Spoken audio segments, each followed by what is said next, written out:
Everyone, thank you so much for being here. We're here for 3 reasons today. One is just to gather together and enjoy each other's company and eat food and just enjoy that for the most part, with I hope not too many things left for you. Our semesters are wrapped up and we're headed into the holidays. 2, this is just a celebration of the immense creativity that exists on this faculty with respect to the teaching of writing. It was such a joy putting this together, and it was such a joy reaching out to faculty who we've worked with, whose assignments we've seen to organize this workshop. I cannot wait to share with you all of the exciting things that are happening on this faculty with respect to the teaching of writing. And 3, as we head into the conclusion of the classes that you've been teaching this fall, and you're thinking about when you teach that same class again, what you might do differently, as you think about your courses for the winter, and perhaps as you even think ahead to your courses for next year, just so that you can look at some of what's out there, to re-envision the way that you teach writing by looking at how others do it, and think about how some of what you're seeing might apply to your own courses. Thank you so much for being here. Thanks in advance to our presenters. Appreciate your time so much. And thanks to all of you for making the time to be here today. And with that, I'm going to go ahead and hand off to our first presenter, Keiko.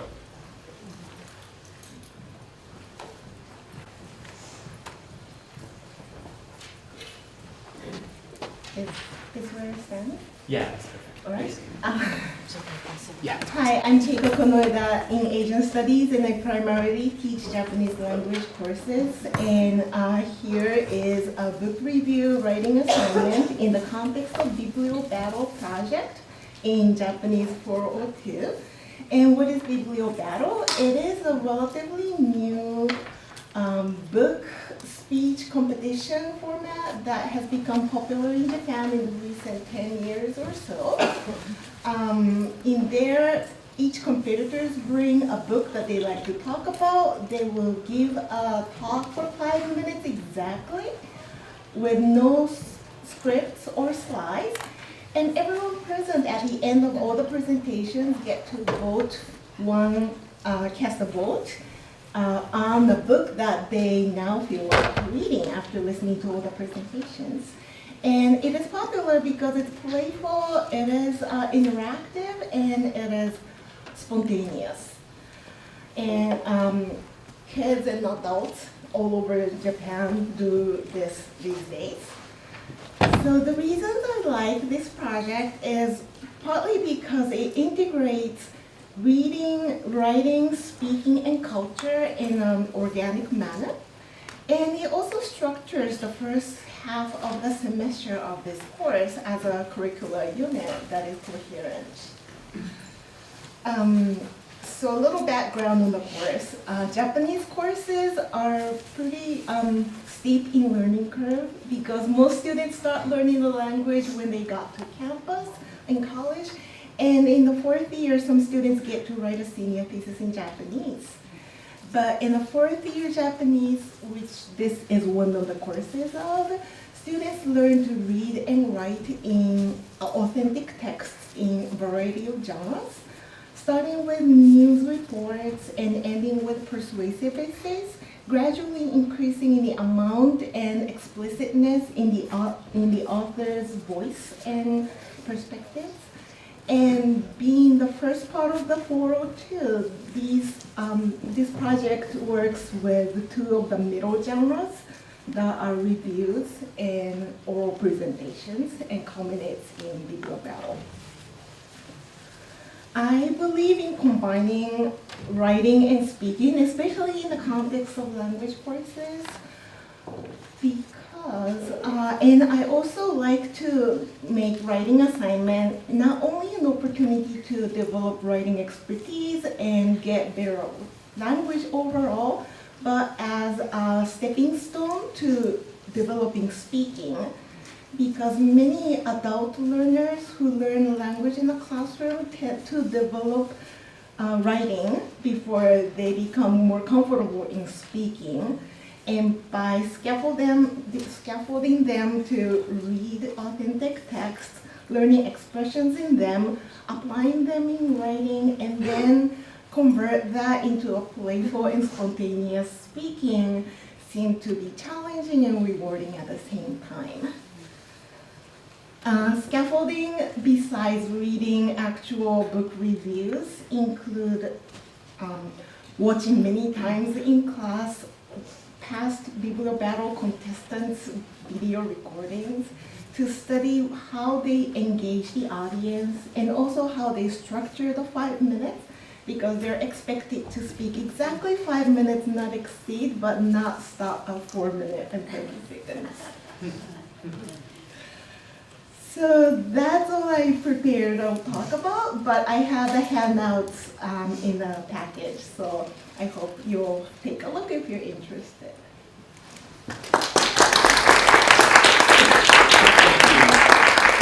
If anyone missed the handout, throw it by the front door. All the prompts are in the handout.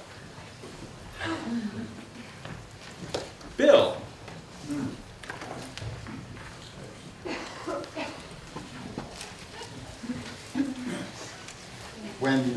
When Dan mentioned that we were going to be having this, sort of felt honored and awe of everybody that I'd be presenting with.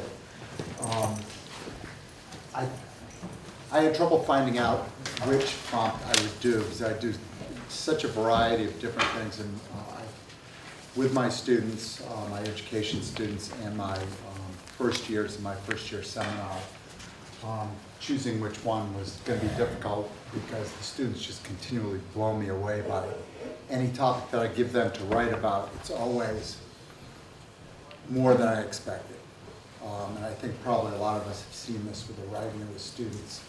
One of the things in the FYSs, and probably the reason we have them, is the range of experience kids bring to the table in these first year seminars. Some really, really experienced, and some less so.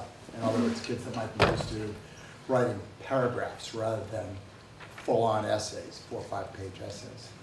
So what we did in this class, it's writing intensive. This is the FYS, writing intensive. But the overall theme is the environment and social justice. So we take on some local issues, as well as some national issues and global issues. We start the year off with a local issue that is also something that's on the national stage, and that's lead in the environment. And I had the students, first of all, read a New Yorker piece on the Flint, Michigan water issue with the lead in their water.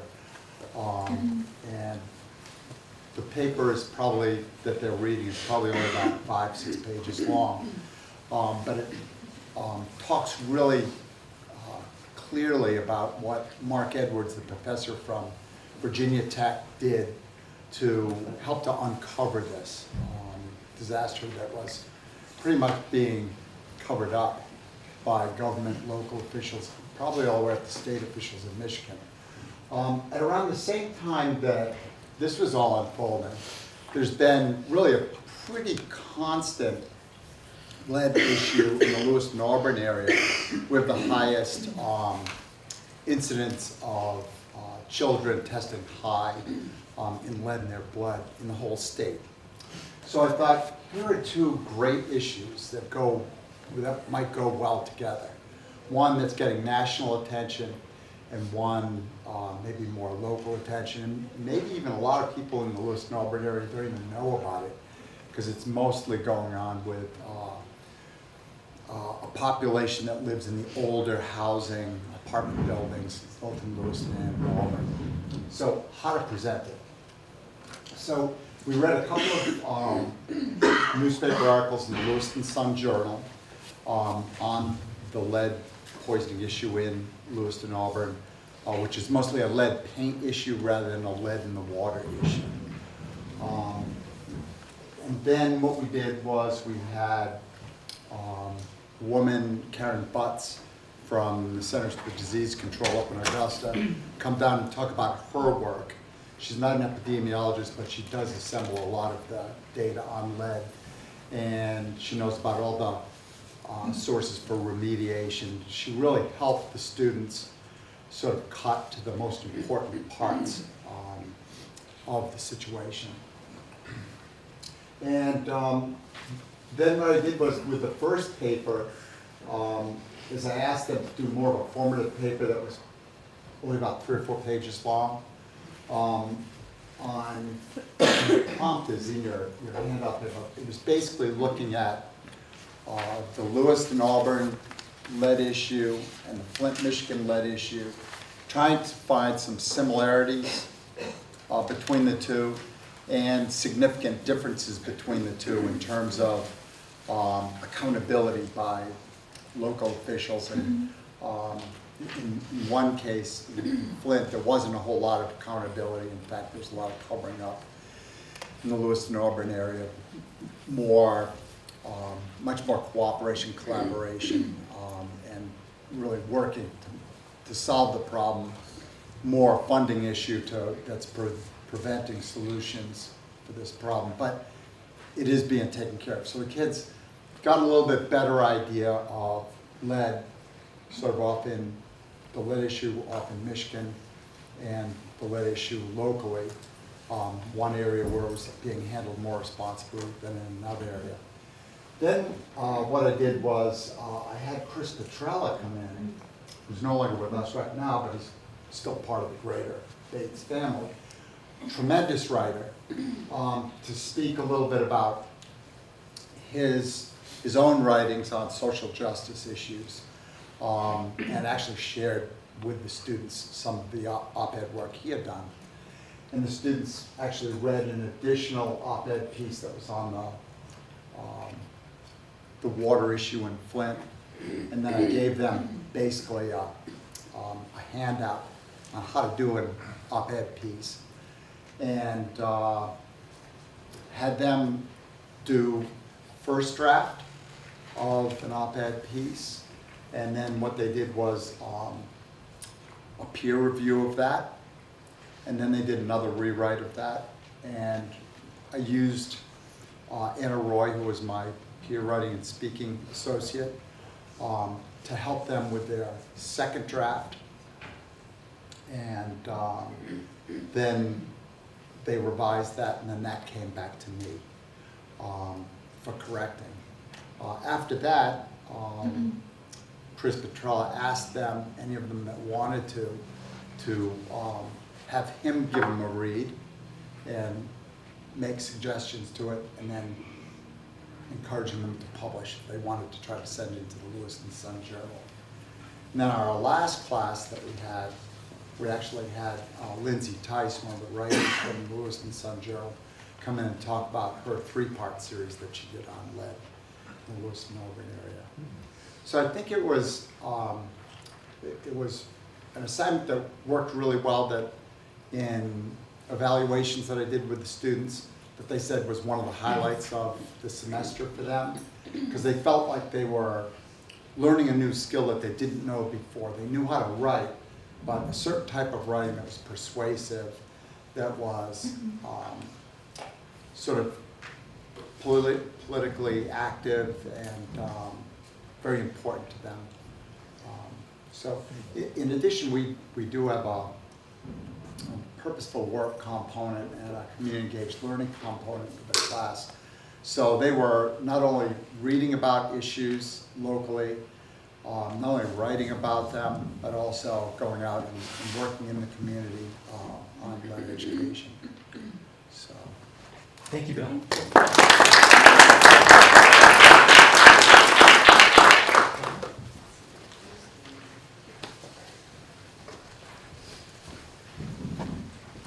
Okay, well, Keiko, I'm not going to take 5 minutes exactly. So, I think that I maybe have developed a bit of a reputation among those who I work with on occasion in the Writing Center or ARC, Writing at Bates, for having small assignments. And this is a really small assignment. It's a single sentence. So I'll say as much as I can about it, but probably my presentation will also be fairly brief. And I should say that this version of the assignment is inspired partly by Leslie Hill, who I thought I saw earlier. There she is. Who said at one point, in some kind of conversation we were having, that she works with students, and correct me if I get this if I mangle this, Leslie, that you ask your FYS students to identify a writing problem that they have as individual writers, and that you talk with them about that writing problem, and make a plan for how to write it. Oh, that was a nice little pause. Yeah. But how to correct it. Is that right? At the beginning of the semester, I have them write an essay about themselves and then talk with them about it and identify writing problems, yes, and set goals for how to work on it. Yeah, so I loved that. I liked everything about that idea, and so I stole it. And this is kind of on a micro level using Leslie's idea. So the use of writing with errors in it, and the use of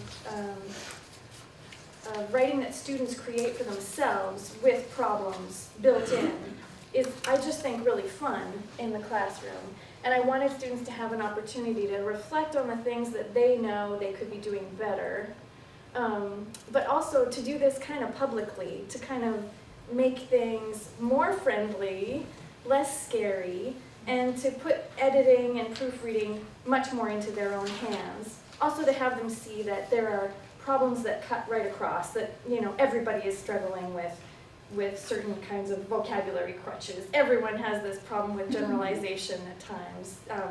Many of us are having trouble knowing how to master the semicolon.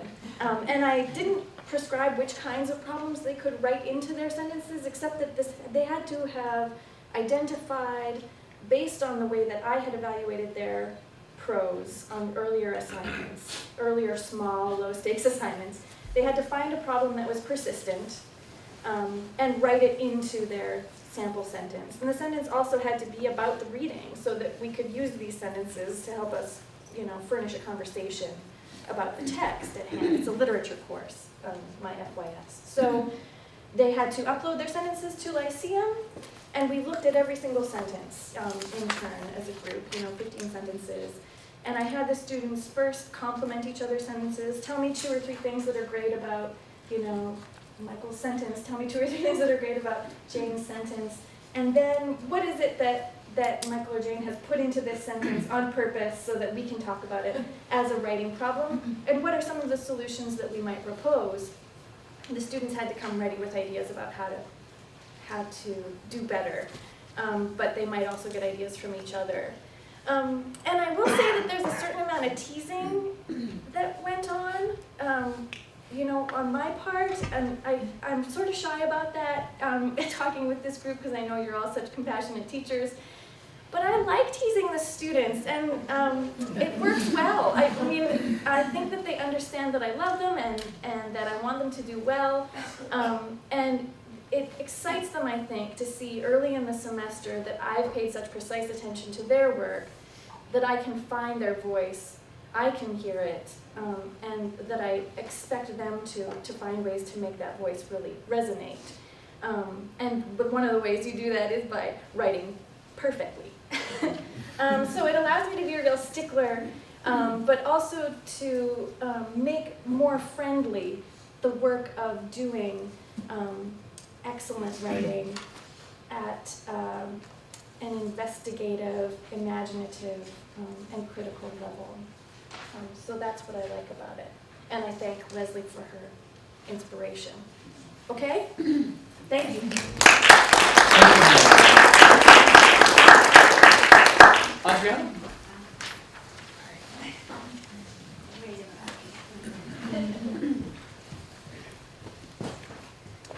So, like many of you, I imagine I agonized over what my favorite was, because it's like picking your favorite child. I was telling Michael, I don't have any children, but it still feels like that. And so this is actually from Calc 1, not Calc 2, but it doesn't matter too much. So I wanted to share an example of a type of writing assignment that I give my students in math-heavy classes instead of in writing-heavy classes, just to see where you can actually inject writing into many different places. And writing, as we all know, is also a really good way to get students to think about certain things, right, and to process.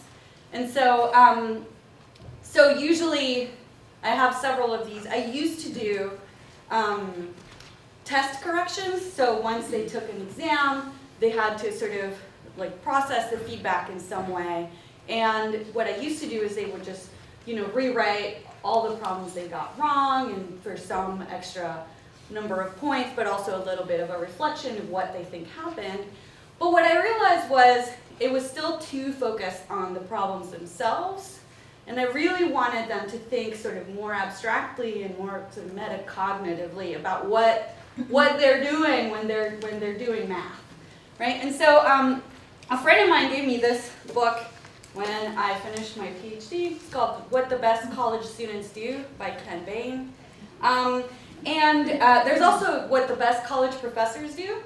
I actually find this one much more useful as a professor because it gets me to think about how the students are processing things, right? So I actually like this one much better.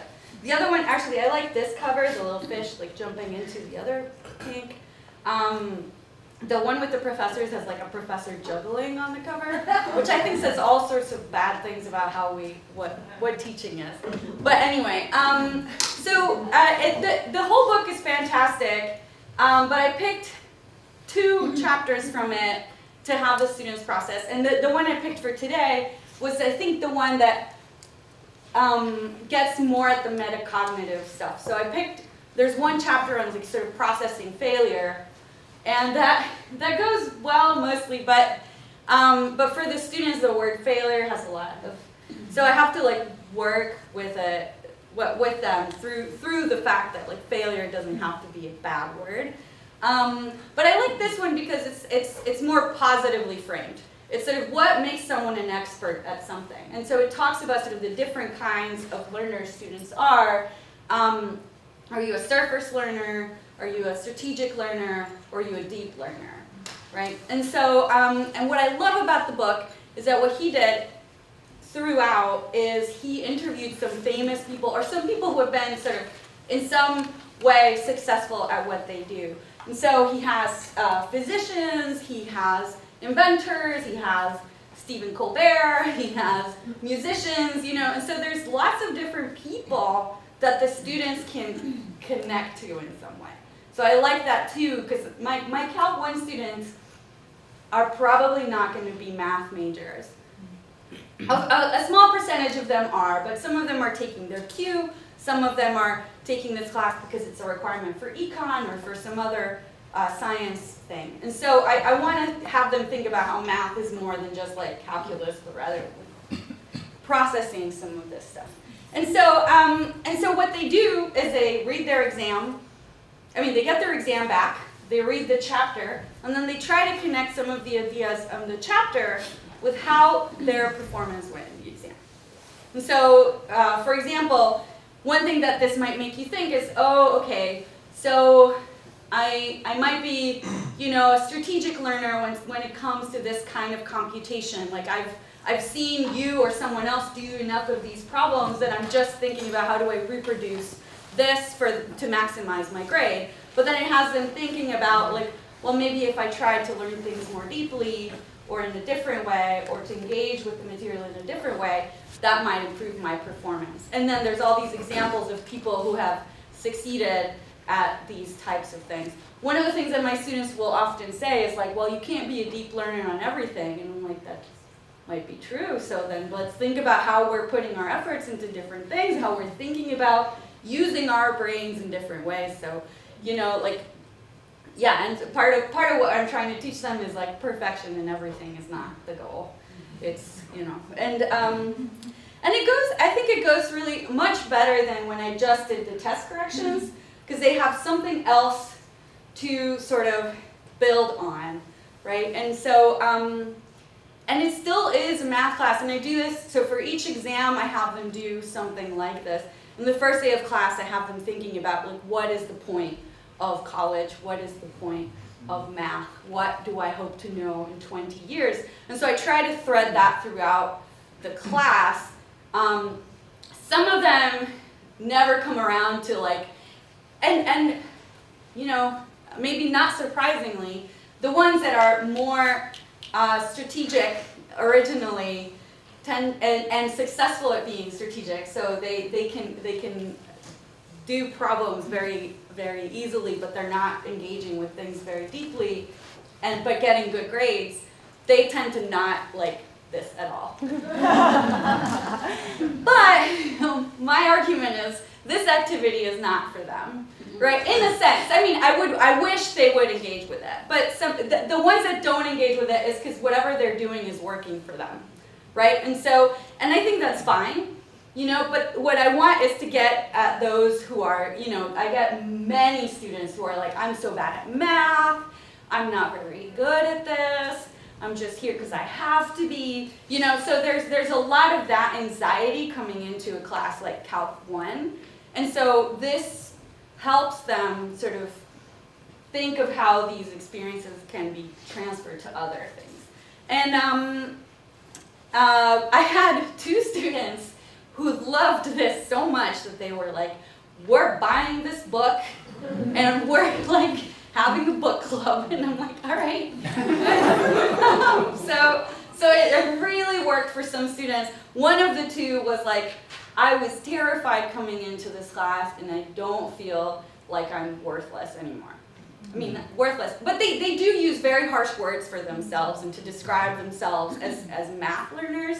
And I think this kind of work, understanding that writing is also thinking and processing, gets them to do certain things that are really, really helpful in math. So this is my pitch to the non-writing people that writing can help with some of the actual like math or science or whatever. And I'm sure everybody in this room is doing this stuff anyway. But like, but it's something that's fun, and I have them read different parts. So if you wanna see any of the other things I've done or ask me more about this book, I'm happy to share more. But that's basically it.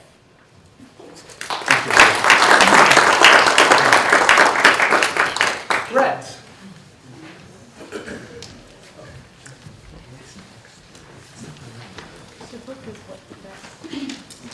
Hi, hello everyone. I'm Brett Huggett from the biology department. Thank you for including me in this panel, and it's great to hear everyone's writing assignments.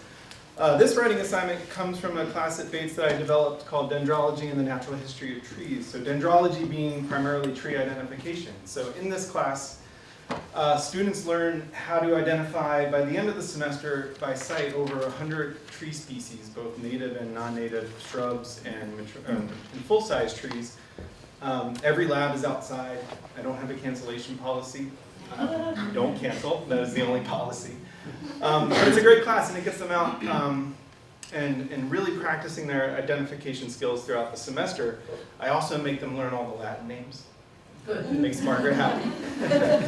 It's a lot of memorization, yes. But the natural history part ties in not only the ecology of these trees, but also their silviculture, where they grow, how they grow, what climates they grow in, but also heavily emphasizing the natural history in terms of the human uses of these trees. And so I found in my time at Bates that as I advise thesis students, as they come through our biology series of courses, they are really skillful at writing scientifically, particularly from these courses such as molecular and cellular biology and also ecology and evolution. Writing is heavily emphasized in those classes, and they come out and they know the format, they know the structure of writing, introduction, methods, results, conclusion. And I felt that there was a sort of niche to create a writing assignment that forced them to write for the general public and to step outside of that framework of the rigid scientific structure.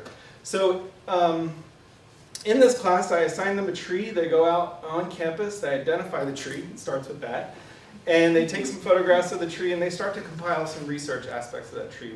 The silviculture, where the tree grows, what geographic or latitudinal gradient it is, and then also some of the natural history aspects. So they have to research some of the human uses of those trees and ecological importance of these trees. And then once they compile these essays, they're really targeted for the general public. And it's quite a challenge for the biology students to step outside of that, to drop the jargon, to drop some of these really complex physiological terms and try and present it in a way that even someone that has no background at all in biology can understand and enjoy reading their essay. That's the other hard part, is there is a strict word limit, because we all know, I mean, if you pull up a web page that has, I don't know, 10 paragraphs, how many get through 6?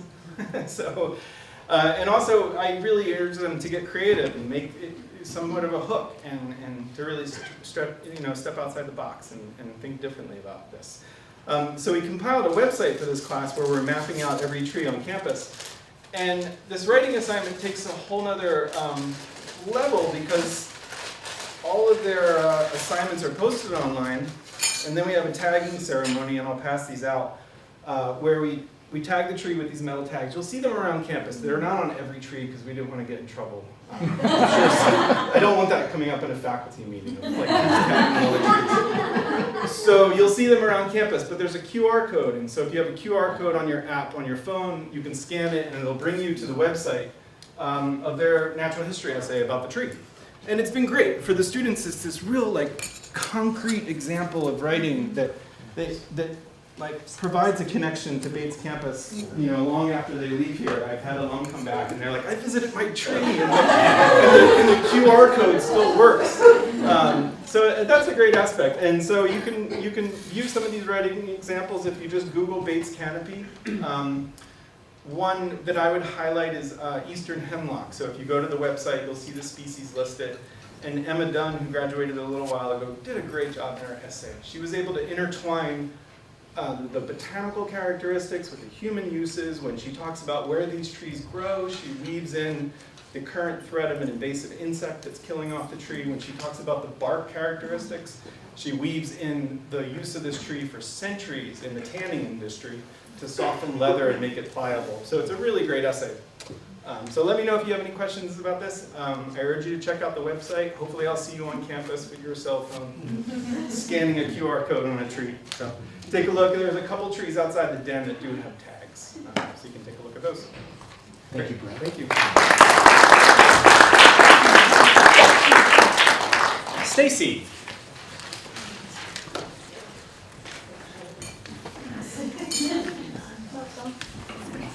Well, following Brett, this assignment for me, and it's here listed in the packet, I've called it Toward a Philosophy of Nonviolence. I tend to think of it more as a letter to Martin, which was my first title, but now I've added another aspect to it, so it's not necessarily a letter assignment. But one thing I'm interested in with this assignment is cultivating students as public intellectuals. And so that the letter piece of the genre fits with that. And it's also, I teach this within my first year seminar called Roots of Nonviolence. This is the 5th year I've taught this seminar. And I taught, this assignment was part of the seminar the first time. And it actually didn't go well that first time, and I really struggled with it. And it may be one reason that I've grown to love it, because I have a particular memory of a young woman student who earned maybe a C on that assignment, and students had the opportunity to revise, and I remember her coming and sitting with me in my office and asking, you know, what do I need to do to make it a better paper? And I didn't have a really good answer for her, right? And that was my issue, right? And so that question, right, and my lack of a good answer really stuck with me in terms of adapting and creating a better assignment for the second year, right? So I'll focus a bit on that piece. But in terms of the letter part, this is the 3rd writing assignment and kind of the 3rd unit in a way of the course, because in that course we study Thoreau, Gandhi, and King. And one piece that's kind of, that I love about teaching this course is it's such a lineage of texts, so that Dr. King, when he writes his Stride Toward Freedom memoir, which we read, which is his memoir of the Montgomery bus boycott, and that, and in another text we read for the course, he says, look, in my turn toward nonviolence, I was heavily influenced by 3 texts: Thoreau's Civil Disobedience, Gandhi's autobiography, and a book by Richard Gregg called Power of Nonviolence. And so and my course, we read these texts, right? And so by this time in the semester, they've read the same things that King has read. They've shared a similar intellectual journey. And then in this unit, we start out with James Baldwin's letter to my nephew, right? So an open public letter, but that's also personal. It's to his nephew, right? And we've also read King's letter from Birmingham jail, right? So letter is kind of the genre, and then I bring in a little bit Ta-Nehisi Coates between the world and me, because then you've got the letter to his son. So the parts that I love about this are that I am really interested in cultivating student voice. I think for me, in part, it's because that's part of my own healing journey as a recovering academic. I feel like I was quite successful both as a student and throughout my academic career of writing in a way that I wasn't really there. And I'm sure that probably resonates for many of you in this room, as those of us successful in academia, and in my view for our students, that those of us who succeed in this arena in some ways do it because we've mastered skills that abstract. The writing abstracts us from life. And what I'm really super interested in at this stage of my life and my teaching career is trying to do both of those things at once. Be a live human being and a student and then a teacher in an academic setting. So for me, I'm really curious. I kind of want to make the claim, like a feminist claim, the personal is political, that the personal is intellectual and the intellectual is personal. And at this stage of the game, I feel like the assignment is capturing that. So one thing I did, a couple of things I did that helped me to achieve that, to feel like the assignment is both kind of juicy or alive for the students, but also intellectually rigorous, and that I can be clear on how it's assessed. I added another option, so they can take in the letter genre, or they can write a more traditional prose essay. But what really helped me so much is that in King's memoir, Stride Toward Freedom, his chapter 6 is an intellectual journey, right? He lays out, here, I read Thoreau, and here's how I responded. I took Marx home over break and read him, and here's how I responded. So I'm able to provide students with an option of how to write, but also, secondly, with a specific model.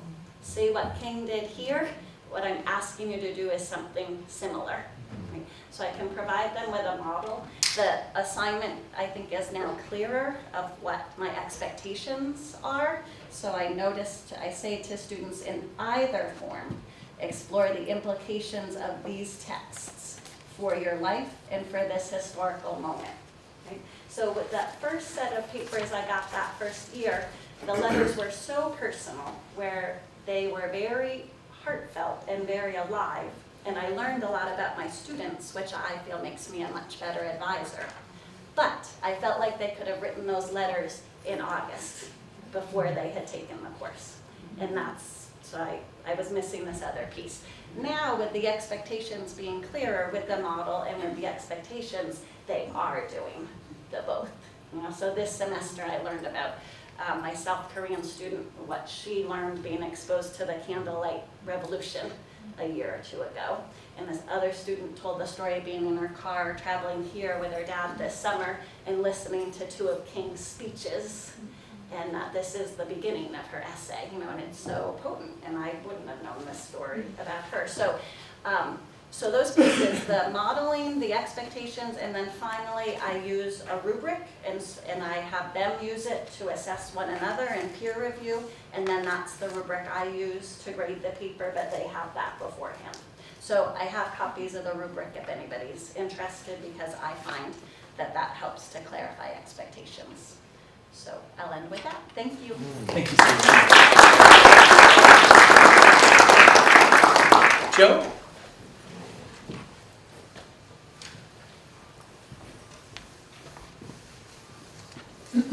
I want to say thanks to Dan for inviting me to come to this. It's frequently because I'm invited to these things that I actually attend them, so it's a wonderful opportunity. And I also want to say it's been really wonderful to hear so many of the ideas so far, and I'll see if I can actually integrate some of what Keiko's been thinking about into this, because I think they're kind of related. I have a problem with, one of the reasons why I find this particular assignment my favorite, I'm not sure if it is, but one of the reasons why I like it so much is that I feel like I'm getting better at a problem that I have with my seminar classes, which frequently consist of sophomores and juniors who I would like by the end of the semester to produce a 20-page paper on a research topic of their choice related to whatever the seminar is about. In this particular case, it's on U.S. Maine environmental history. In another class, I teach it on African enslavement in the Americas. But in either case, on a topic of their choice, a paper that's going to probably be as large as they write before they write their theses. And the idea is that this is going to be the paper that gets them at least some understanding of how big a project is and how you should take it in stages. So that's the end goal, but one of the other things I want to do is introduce the students to enough reading about a subject that we can actually become conversant and, if at the very least, somewhat fluent in some of the basics of the field, so that as they go into their research papers, they have some kind of backgrounds that I can refer them to when they make overbroad generalizations. I can say, no, you remember when you read that? You already know that's not true, or whatever. So there are a whole bunch of things that I'm trying to do, and one of the other things, and this is where this paper fits in, is somewhere in the middle of the semester I want them to have some kind of a smallish, but not too small, piece of formal writing where I get to sort of see how they are as a writer before they hand me what might be the train wreck of the final paper. So the challenge is to make sure that that assignment doesn't feel like I'm going to have them go off into this left field when they really should be working over in the right field on the research paper. In the past, it was a book review, which I found kind of a perfunctory exercise. They didn't really get much out of it. They were frequently reading books that we were discussing in the class, but that were not relevant to their final papers, or they were reading books too quickly because they wanted it to be relevant to their final papers, but they didn't have time to process it. So I did this exercise, and I have to say that my students, in every case that I've used it so far, have been confused. And which is the other reason I wanted to bring this to you all, because I'm curious if you are. The assignment is basically, you don't have to read two things, but you need to become familiar with two authors and their arguments, so that you can tell me how they speak to each other in a way that's relevant to what you imagine your final paper is going to be about. So it's really about your beginnings of thinking about your research paper in terms of some people whose writings you've at least become acquainted with, even through a book review, which might seem a little bit odd, but I basically tell my students, you may write about a book without reading it, but you must be able to understand the book enough so that you can actually put it in conversation with whatever other reading you're doing. And what I get is a lot of, as I said, confusion, because the students aren't sure, like, is this a book review? Is this an essay? Am I, like, where am I supposed to be in this? Am I evaluating these things? And my answer is more like, well, why do you have these two things? Why are you talking about both of them? What are they doing to each other that you find interesting? And of course, where do you find that useful for you?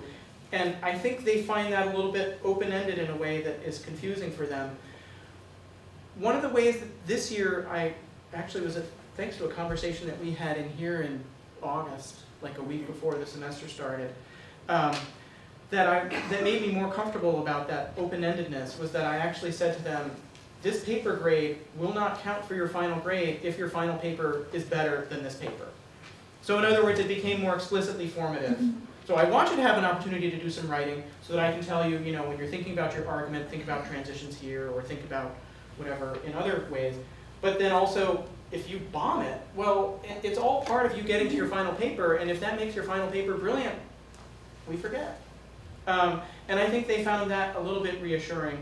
But I would say the most useful element of the paper as a writing assignment, so not even thinking about it in terms of the process of the semester, the most useful element of it as a writing assignment was that it enabled me to tell all of them, because all of them needed to do this, how to use transitions to actually make an argument that consists of more than one piece.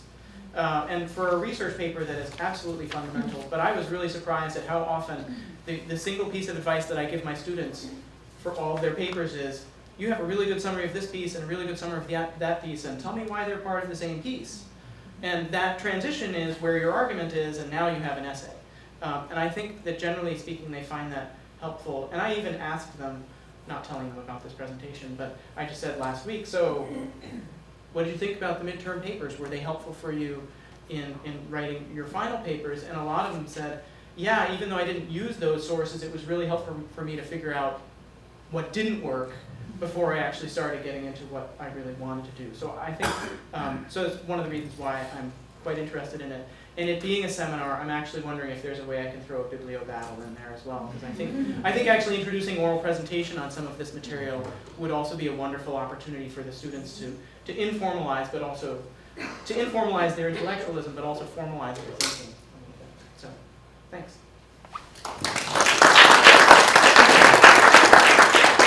Thank you, Joe. Lynn.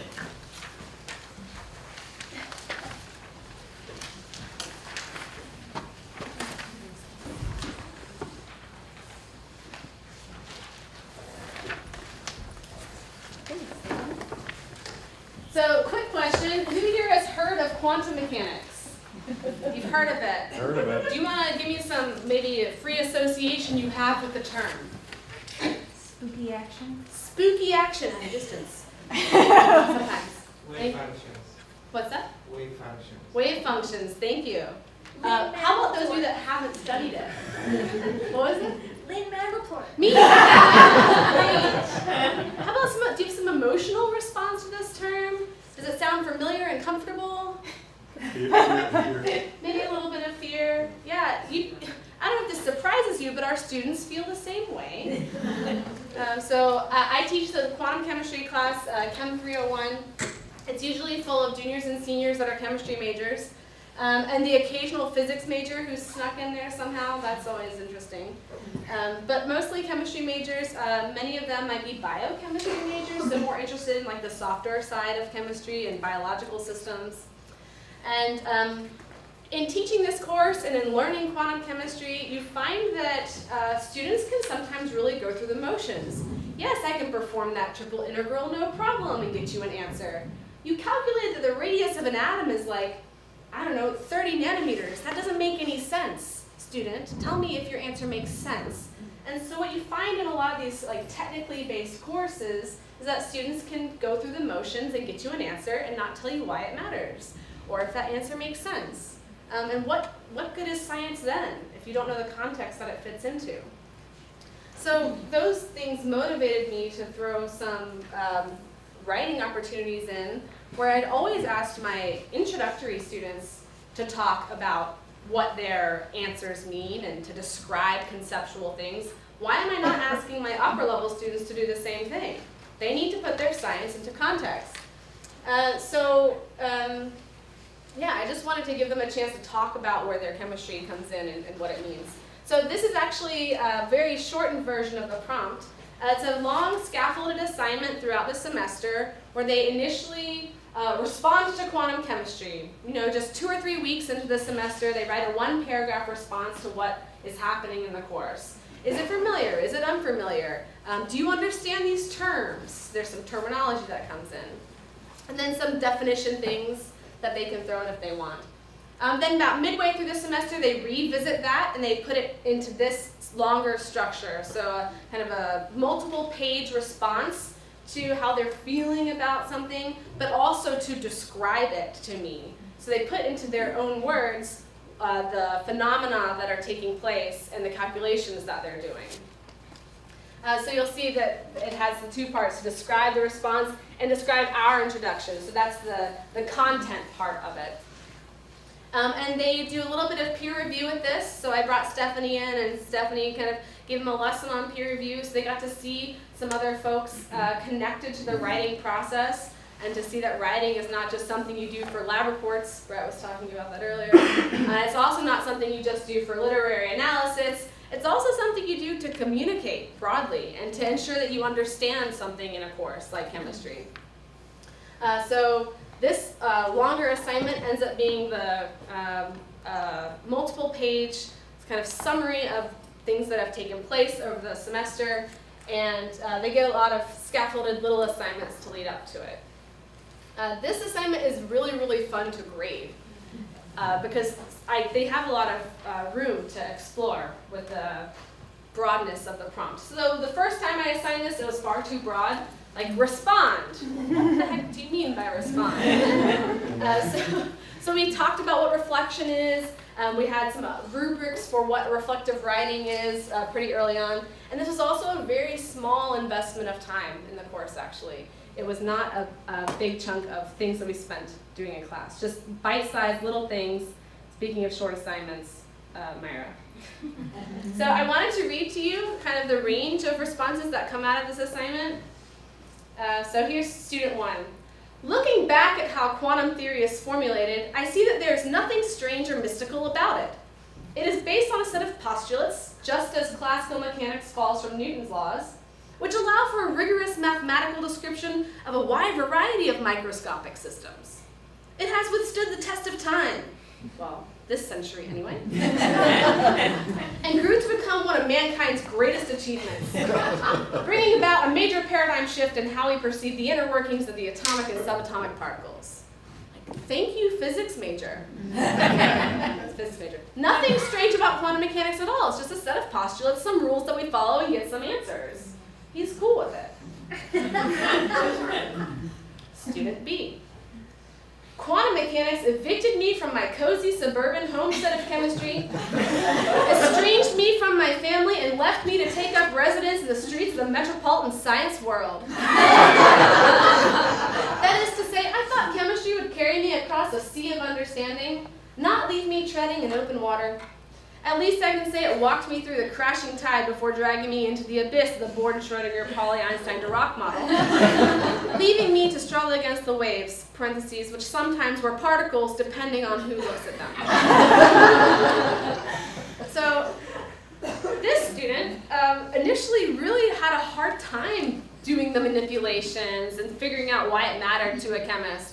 But he put together this glorious assignment and talked to me about it. We had meetings associated with this assignment as well. And he came away with this very nice, substantial, conceptual background that I think would never have originated without this type of assignment in the class. Yes, do the integrals. Yes, calculate some numbers. Tell me what they mean. And this student was able to do that by the end of the semester. So this assignment has served many, many purposes for me. I think giving students a chance to express themselves in a course that's perceived as having right and wrong answers is really, really useful.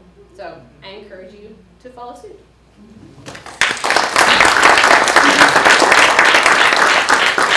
Thank you, Lynn. Jane. So I get to follow the stand-up comic. I didn't write that. So this is an assignment that has developed in a class that I wind up teaching every single semester now. It's a class of 35 people.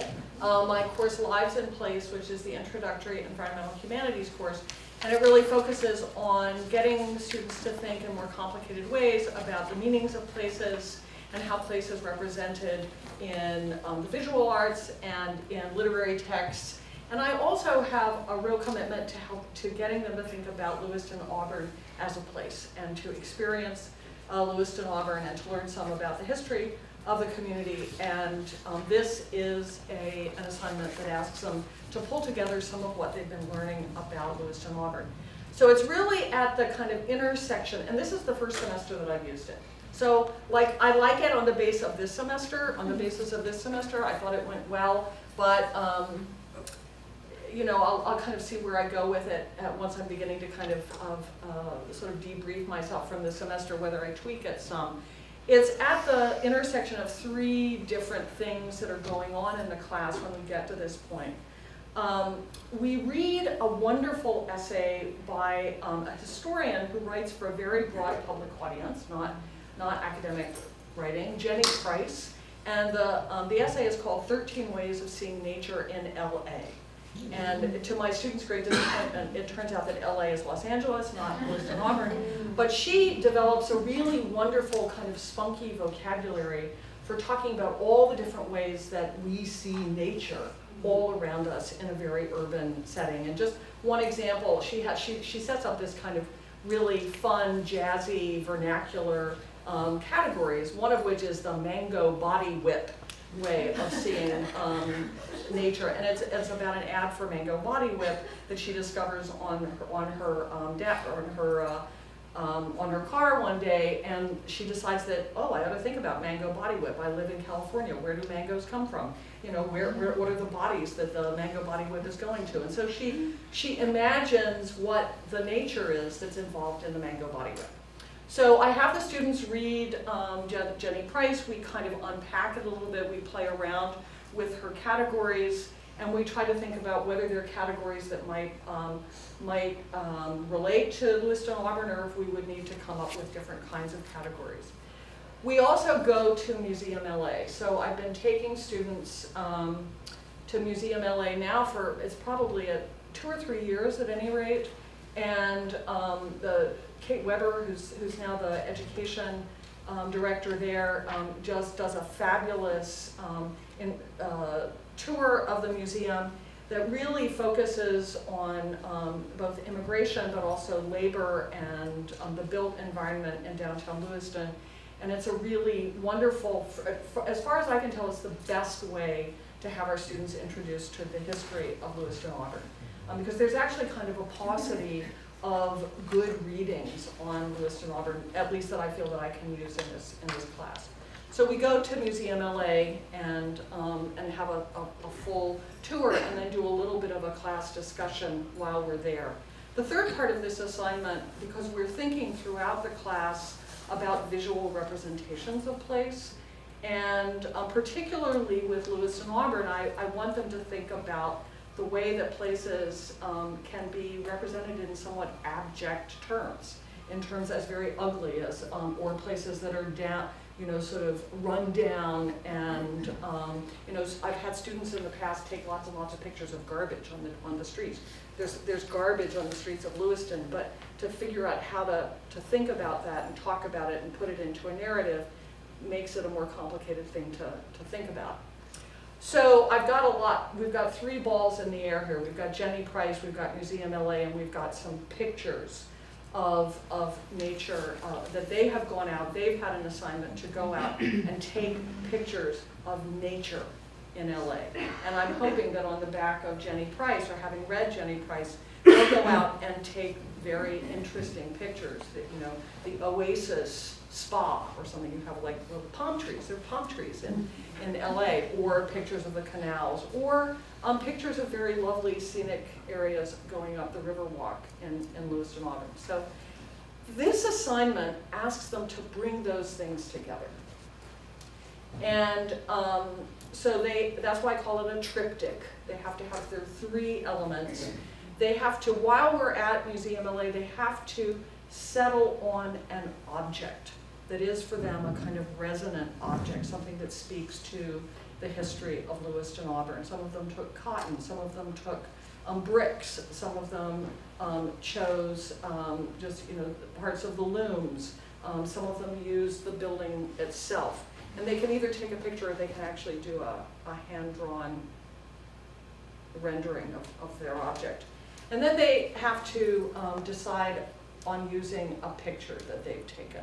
So they're actually kind of, they're creating 2 texts that they're gonna work with in creating this paper. And so they decide to use a picture of nature in Lewiston Auburn.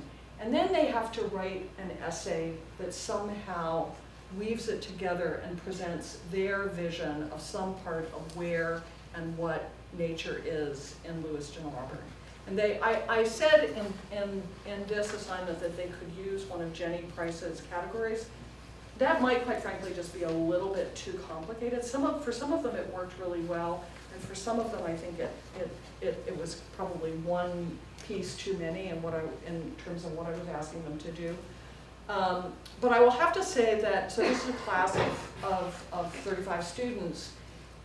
It's the 3rd of 5 papers, and so we've already done some papers that are on visual analysis and textual analysis, and kind of a brief experiential essay on a place that matters a lot to them. So I feel like they have some of those pieces in place to be able to write this conceptually much more complicated essay.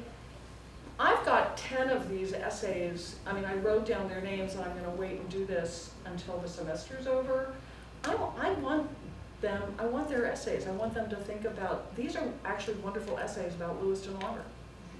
And if there's not enough writing about Lewiston Auburn, maybe my students could be doing some writing about Lewiston Auburn.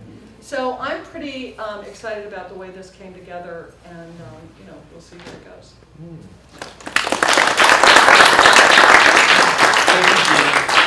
Michael.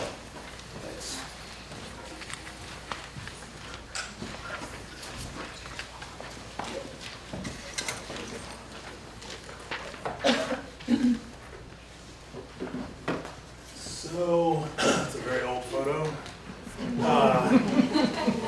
Anyway, for about the fourth time now, I'm teaching my first year seminar, Searching for the Good Life, which focuses in part on the psychology of happiness, in part on the psychology of good and evil, and a thread running throughout it from start to finish is the role of choices in lives well lived or lives otherwise. And full disclosure, this is actually not my favorite assignment that I've used in the course. As some of you know, I used to require students for their first assignment in order to prompt reflection on their lives lived thus far to write their own eulogy. And I'm really lucky that that did not blow up in my face, or at least to the best of my knowledge, didn't blow up in any way. But I'm not taking any more chances. I've dropped that assignment, although I was pleased to hear that when the students who took it 3 years ago, who are now seniors, came back to visit with my first years, they were horrified to learn that I've dropped the assignment. So I think that it has a bit of lore as a kind of hazing that they want to do. But what I want to talk about instead of that assignment is an assignment that, even though it's not my favorite writing assignment, it's up there, and it's linked to my favorite assignment, which is this podcast. In part because this course is a purposeful work infusion course. I required students to work in groups of 3, so 5 groups of 3, 15 students. And each group conducted a phone interview that they then edited into a podcast, which, as some of you know, they're now live and available online. I can send you the link if you're curious. Each of them is a podcast focused on a person's work. So one group interviewed a friend of mine who managed to serve as Deputy Chief of Staff to the U.S. Secretary of Defense. One group interviewed an evolutionary psychologist, David Buss. Another group interviewed a choice researcher, Sheena Iyengar. If you've read the book, The Paradox of Choice, which my students read, Iyengar's work, the JAM study, if you know, that's her work. One group interviewed a philosopher named Tamler Summers, and the final group interviewed National Geographic photographer Amy Tunsing. So cool people doing cool work. And I wanted the students in their second writing assignment to begin laying the foundation for those interviews. So as you can see, their second writing assignment was a profile of the persons. They were assigned in 750 words or less to spend some time, I told them about 2 pages, so a little more than 500 words, reporting on the person's work, or some aspect of the person's work. So with the Secretary of Defense, Deputy Chief of Staff, she has also worked with a corporation on artificial intelligence in defense settings, and she's been a producer of a documentary about a National Guard unit out of Oklahoma. And so one student profiled or did a report on the film, one student did a report on women in the Department of Defense, and one student did a report on AI. And they were assigned to spend the latter portion of their paper articulating questions about the person's work. And perhaps obviously the idea is those would then be the basis of the questions they took into the interview.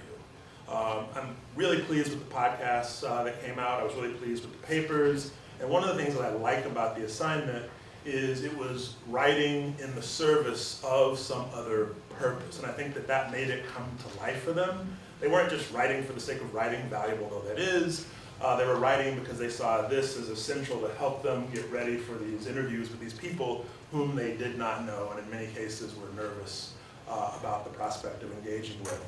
And I'm sure that our colleagues in the Harvard Center would emphasize how important it can be and how motivating it can be when academic work is tied to some, when it's a means by which to advance some other purpose, and that certainly was the case for this. So I recommend podcasting as an assignment. Colin Kelly and the rest of the staff in the Digital Media Studios are invaluable in supporting those as they were for my students. So thanks.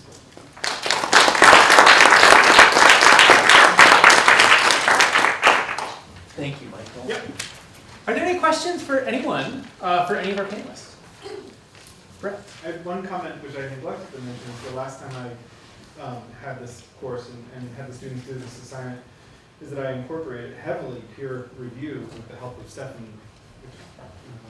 But we came here to the ARC 3 times. We went through different levels of peer review, and it was tremendous.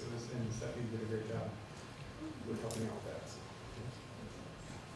There's a common theme here. You know, Yeah. the more eyes are on a piece of writing, the better it becomes. So intuitive and often challenging to build into an actual semester. Other questions for any of our panelists? I have a question for Jane. Are you thinking of maybe like making an electronic book of these essays? I don't know. I mean, quite frankly, I thought I might try. I want to sit down and look at them again. I think they probably need some editing over rough edges. I don't know. I mean, I could talk to Kate Weber and see if Museum LA would be interested in some way. I hadn't kind of gotten there, but yeah, maybe, I don't know. It'd be just so wonderful. Yeah, because the images themselves are cool as well. Yeah. Did anything here inspire you? Would anyone care to volunteer? Could we just hear a couple of the ways that you're thinking of adapting some of these things for your own courses? Are there any ideas floating around there, cross-pollination that just took place? Nodding heads have to talk. I could see taking this podcasting and adapting it to an ancient history course, where if you had enough material on particular figures, that one part of the assignment would just be being Cicero, and then the other part would be prepping to interview and then doing a podcast of an interview with Cicero. So and in my experience, absolutely the goal-oriented behavior produces a ton of work that you would not otherwise get for writing a 5-page paper on Cicero. Could we get one or two more? It's so fun to hear about how these change as they go across disciplinary lines. Yeah, Leslie. I actually have a question for Michael. It's about the amount of work that you have to put into setting up the process for students to produce podcasts. It's a lovely idea because I've been having trouble trying to figure out how to connect my courses about African politics to something related to purposeful work. I know I want them to think about their learning in a U.S. context and what that might mean, but I don't want them to reproduce a generalized error, which is Africa means African American. Yeah. So I want to keep the continent separate, but at the same time have that learning meaningful in this context. And so the idea of a podcast is great, but I'm just wondering how, and I might be able to identify people who do various kinds of work on Africa in the U.S., but I'm worried about how much work that's going to involve. You're right to worry about that. It's potentially quite a bit of work, but that depends in part upon how finished a product you expect at the end. As Colin will tell you, I set unrealistically high expectations for my students in this semester, but in part, I actually do a podcast on my own, so I have a lot of experience actually doing the recording, doing the editing. So it was less labor intensive for me to help them across the finish line than it would be for a novice. But keep in mind that Colin is there to help. He actually did at least one workshop where he walked students through using a particular software package. So I could have done it, but not having to prep that session freed up some time for me. But I think as long as you're willing to accept that it's not going to sound like All Things Considered, This American Life, which I was almost ready to accept that. As long as you're willing to accept that, then it need not be, you can decide how much time you're going to put in. But yeah, lean on Colin. I mean, a lot of people lean on him, so he's often pulled in many directions, but he's eager to help as much as his schedule permits. I would also welcome ideas from anybody else for anything short of a podcast. And some sort of public, you know, I think having to think about the public production of the work, I think is really important as well. For my FYS, their low stakes writing assignments are public blogs. And so they set up a WordPress blog, they design it, and so then, you know, we have 3 standard papers in the semester that they have like every few weeks, they have a blog post. And they read each other's, they comment on each other's, I comment on their posts. I've asked them if I can make them more public, but they're a little bit nervous about that.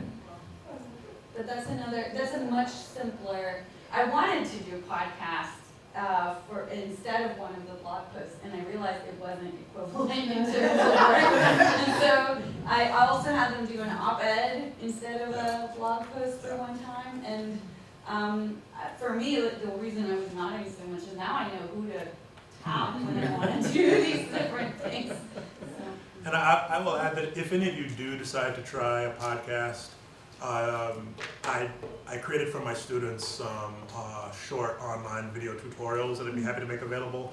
And also remember that we, through Bates, have access to lynda.com, L-Y-N-D-A, and that's where I learned some of editing within Adobe Audition, which is the program that I use for podcasting. So those tutorials are also available. Is this the first time you've offered it, this assignment? This assignment, yes. Because my experience with these kind of tech-heavy assignments where you have to have a lot of structure is it is just shy of a gut-wrenching nightmare the first time you offer it. Right. But the second time, it's not a lot of work. Yep. And it's the structure's already built in, you know where you are, and the tech help is so great. I've never had to deal with a tech question because they would rather ask Colin than me. So. I will say, if you're considering doing it, have a sit down with Colin well in advance of the semester, both for your own planning, but as a courtesy to him. Yeah. It's also good to just say, where in the syllabus Yeah. do you need time? Yeah. And just give it Exactly. to them. Yeah. I want to thank everyone for being here today. I hope there was something here that inspired you. There certainly was for me. I want to say what a sincere pleasure and joy it is to teach writing alongside all of you. You're such a gifted group of educators. It's just such an honor to do this work here. Thank you for being here, and panelists, thank you so much.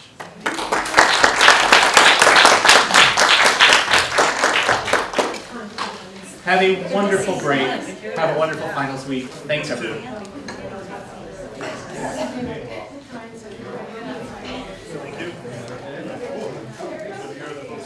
Oh, there's 3 here.